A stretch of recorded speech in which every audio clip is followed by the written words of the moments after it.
Hello বন্ধুরা, আজকে আমি কচু পাতা চিংড়ি মাছ দিয়ে একটা রেসিপি দেখাচ্ছি। তো চিংড়ি মাছটার মধ্যে হচ্ছে এখন লবণ হলুদ মাখিয়ে নিচ্ছি, আর এদিকে হচ্ছে কচু পাতা বয়েল করতে বসিয়ে দিয়েছি। তো এখানে হচ্ছে পেস্ট করব কী কী সেটা তোমাদের দেখাচ্ছি। প্রথমে দিলাম পোস্ত,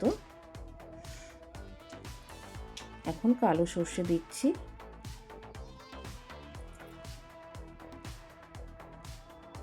কাজু বাদাম দেবো, এখন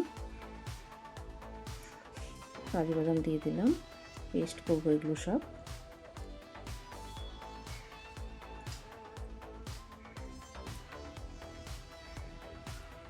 কাঁচা লঙ্কা দিয়ে দিলাম 4-5টা, আর হচ্ছে নারকেল পাউডার দিয়ে দিলাম। এগুলো সব একসাথে পেস্ট করে নেব। একটু লবণ দিয়ে দিলাম,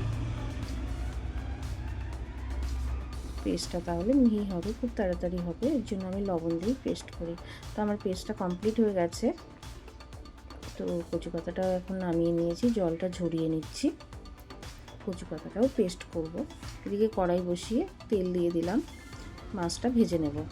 চিংড়ি মাছটা ভেজে নেব, এখন লাল লাল করে ভেজে নেব। মাছটা ভাজা হতে হতে ওদিকে আমি কচু পাতাটা পেস্ট করে নেব। তো কচু পাতাটা পেস্ট করছি, এই যে হয়ে গেছে আবার কচু পাতা পেস্ট।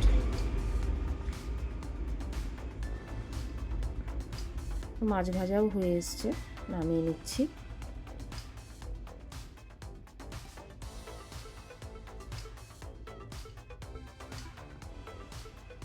তোমরা আশা করি পুরো রেসিপিটা দেখবে কিভাবে কি করলাম।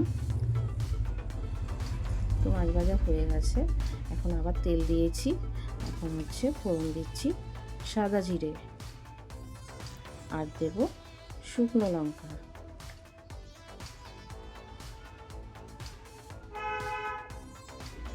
শুকনো লঙ্কা দিয়ে দিলাম।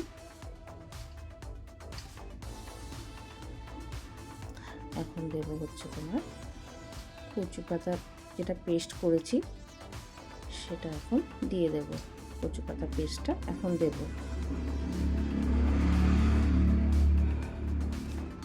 কচু পাতাটা দিয়ে দিলাম, পেস্টটা দিয়ে দিলাম, সেটা এখন তেলে কিছুক্ষণ ফ্রাই করব, তারপরে ওই মশলার পেস্টটা দেব।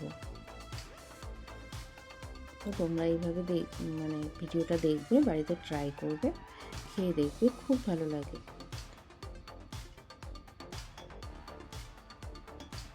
এখন হলুদ দিলাম একটু, আর হচ্ছে লবণ দেব। একটু লবণ দিচ্ছি, হলুদ দিয়েছি, লবণ দিয়েছি, দিয়ে একটু নাড়াচাড়া করে নেব।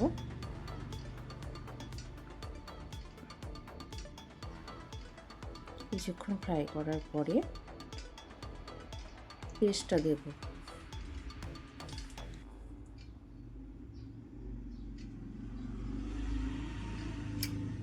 পেস্টটা দিয়ে দিলাম এখন, আর বাটিটা ধুয়ে একটু জল দিয়ে দিলাম, মশলার বাটিটা ধুয়ে।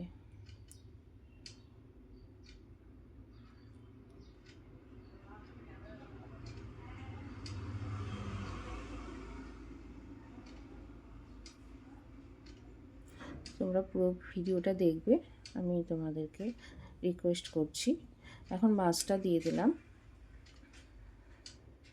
মাছটা দিয়ে কিছুক্ষণ নেড়ে চেড়ে তারপরে নামিয়ে নেব। তো এখন কাঁচা লঙ্কা গোটা দিয়ে দিলাম চিড়ে, কারণ ঝাল যে খাবে সে মেখে খাবে, ডোলে খাবে, তার জন্য।